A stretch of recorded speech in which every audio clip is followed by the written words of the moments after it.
ನಾನು ನಮ್ಮತ್ತೆ ಸಪ್ಪಕ್ಕೆ ಕೂತಿರೋದನ್ನ ನಮ್ಮ ಡಿ ಸಿ ಎಮ್ ಅವರು ನೋಡೋಕ್ಕಾಗ್ದಿರ ಪಾಪ ಅವ್ರ ಜೋಬಲ್ಲಿ ಇದ್ದಿದ್ದು ಕಾಸನ್ನ ಎತ್ಕೊಟ್ಬಿಟ್ಟು ಹೋಗಿ ಜ್ಯೂಸ್ ಕೊಡ್ಕೊಂಬನ್ನಿ ಅನ್ಬಿಡದಾ.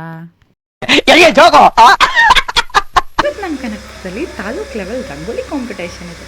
ಈ ಒಂದು ಅದ್ಭುತವಾದ ಕ್ಷಣಕ್ಕೆ ಭಾರತವೇ ಸಾಕ್ಷಿಯಾಗಿದೆ. ಬೆಳಿಗ್ಗೆ ಬೇಗ ಆಯಿತು, ಬಾಗಿಲೆಲ್ಲ ತೊಳೆದು ರಂಗೋಲಿ ಬೇಡ ಅಂದರೆ ಮಳೆ ಹನಿ ಸ್ಟಾರ್ಟ್ ಆಗ್ಬಿಡದ. ದೇವ್ರು ಒಳ್ಳೆ ಮಾಡ್ತದ ನಿನ್ ಜನ್ಮಕ್ಕೆ ಹೋಗೋ.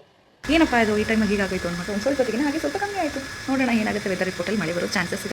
ಈ ಮಳೆ ಬೇಕಾಗಿರೋ ಟೈಮಲ್ಲಂತೂ ಯಾವತ್ತೂ ಬರಲ್ಲ, ಬೀಳ್ತಿರೋ ಟೈಮೆಲ್ಲ ಹಿಂಗೆ ಸುರಿಯುತ್ತೆ. 9 o'clock ಬರಕ್ಕೆ ಹೇಳಿದ್ರೆ ಅಷ್ಟರಲ್ಲಿ ಗೃಹಿಣಿಯ ಮೇಲೆ ಮನೇಲಿ ಒಂದಷ್ಟು ಕೆಲಸ ಮಾಡಲೇಬೇಕಲ್ವಾ. ಮಕ್ಕಳಿಗೆಲ್ಲ ಟಿಫನ್ ಮಾಡಲೇಬೇಕು. ಬೇಗ ಟಿಫನ್ ರೆಡಿ ಮಾಡಿಬಿಟ್ಟು ನಾನು ಬೇಗ ಹೋಗಿ ರೆಡಿ ಆಗಿ ಫೈನಲಿ ಹೋಗೋದಕ್ಕೆ ರೆಡಿ ಆಗಿದ್ದೀನಿ. ಇವಾಗ ಹೊರಡೋದಷ್ಟೇ ಬಾಕಿ.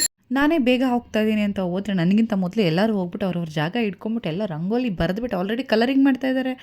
ಏನಪ್ಪ ಇದು, ಅವ್ರು ಹೇಳಿದ್ದು 9 ಗಂಟೆಗೆ ಆಗಲೇ ಆಲ್ರೆಡಿ ಹೋಗಿ ಸ್ಟಾರ್ಟ್ ಮಾಡಿಬಿಟ್ಟಿರಲ್ಲ ಅಂತ ಅಂದ್ಬಿಟ್ಟು ಬೇಗ ಹೋಗಿ ಜಾಗ ಒಂದು ಒಳ್ಳೆ ಜಾಗ ಇಟ್ಕೊಂಡು ಬೇಗ ರಂಗೋಲಿ ಸ್ಟಾರ್ಟ್ ಮಾಡಿ ಬೇಗ ಮುಗಿಸ್ಬಿಟ್ಟಿದ್ದೀನಿ. ಬೇಗ ಮುಗಿಸಿದ್ರು 9:30ಇಂದ 12 ಗಂಟೆ ಹಾಗೇ ಬಿಡ್ತು.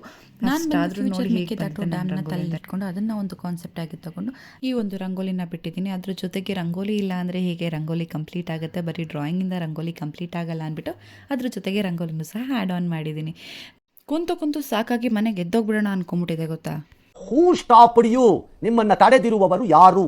ನಮ್ಮ ಪ್ರೀತಿಯ DKS ಸಹೋದರರು ಪ್ರತಿಯೊಂದು ರಂಗೋಲಿ ಹತ್ರ ಹೋಗಿ ಪ್ರತಿಯೊಬ್ಬರು ಮಹಿಳೆಯರ ಹತ್ರನ ಹೋಗಿ ಅವ್ರಿಗೆ ಶುಭ ಹಾರೈಸಿ ಅವ್ರ ಜೊತೆ ಒಂದು ಫೋಟೋನ ಕ್ಲಿಕ್ಕಿಸ್ಕೊಂಡ್ರು. ತುಂಬ ಅಂದರೆ ತುಂಬ ಖುಷಿಯಾಯಿತು. ಅವರು ಎಷ್ಟೇ ಪವರ್ಫುಲ್ ವ್ಯಕ್ತಿಗಳಾಗಿದ್ರು ಎಲ್ಲ ಕಾಮನ್ ಪೀಪಲ್ ಜೊತೆ ಕಾಮನ್ ಆಗೇನೆ ಅವ್ರು ಎಲ್ಲರ ಜೊತೆ ಬೆರೆತು ಮಾತಾಡಿ ಫೋಟೋ ತೆಗೆಸ್ಕೊಂಡು ಯಾರಿಗೂ ಬೇಸರ ಆಗದೆ ಇರೋ ರೀತಿ ನೋಡಿಕೊಂಡ್ರು ನಮ್ಮ DK ಬ್ರದರ್ಸ್.